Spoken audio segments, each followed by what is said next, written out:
যখন এইখানে লোড আসবে, লোড আসলে এই প্লাস্টিকের সাপোর্টার কতটুকু নিবে, তো এখানে চির আসবে, ফাটল আসবে।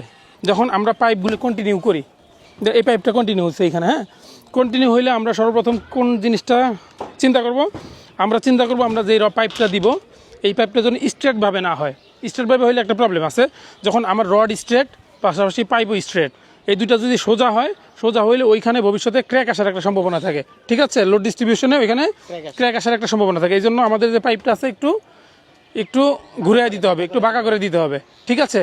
আর দ্বিতীয়ত, এই যে পাইপটা যখন আমরা দিব, আমরা সবসময় খেয়াল রাখবো, এই যে পাইপটা আছে দেখেন, এই পাইপটা এখান থেকে শুরু হয়েছে, এইখানে পাইপটা হচ্ছে রডের উপরে আছে, দেখেন এইটা এই পর্যন্ত আসার পরে এই দেখেন এই পাইপটা চলে গেছে রডের নিচে, হ্যাঁ, এইখানে রডের নিচে, এখান থেকে আসার পরে দেখেন পুরোটা রডের নিচে, এই যে এই পর্যন্ত রডের নিচে আছে, দেখতেছেন? তো এই যে রডের নিচে আছে, এটাতে একটা প্রবলেম আছে।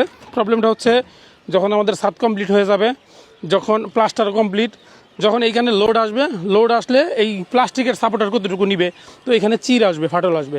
ঠিক আছে। এই জন্য আপনারা যখন এই আপনার ওয়ারিংয়ের যে পাইপগুলি আছে, পাইপগুলি দিবেন, পাইপগুলি অবশ্যই রডের ভিতরে দিয়ে ঢোকাবেন। আবার অনেকে কি করে, এই পাইপগুলি দেওয়ার সময় যখন দেখে যে পাইপ যাচ্ছে না, কি করে, এই রড বেঁকা করে। ঠিক আছে, এই যে স্টার্ট বারগুলো আছে এগুলো বাঁকা করে করে ভিতর দিয়ে ঢুকায়, বাঁকাও করা যাবে না। এটা হচ্ছে দুই গ্যাপের মাঝখান দিয়ে, এখানে যে আমরা ব্লক ইউজ করবো, এই যে ব্লক ইউজ করা হয়েছে, এই ব্লকের মাঝখান দিয়ে হচ্ছে পাইপগুলো চলে যাবে। ঠিক আছে। তো আশা করি সবাই বুঝতে পারছেন। আসলে সাইডে আসার পরে ভুল পাইলে ভুলগুলো ধরার একটা কারণ আছে, কারণ হচ্ছে যে পরবর্তীতে যখন আপনারা কাজ করবেন, আপনারা যেন সচেতনভাবে কাজ করেন। এবং যারা মিস্ত্রি আছে, লেবার ফাংশন আছে, আমাদের ম্যাক্সিমাম বাংলাদেশের প্রেক্ষাপটে সবাই আনস্কিল্ড।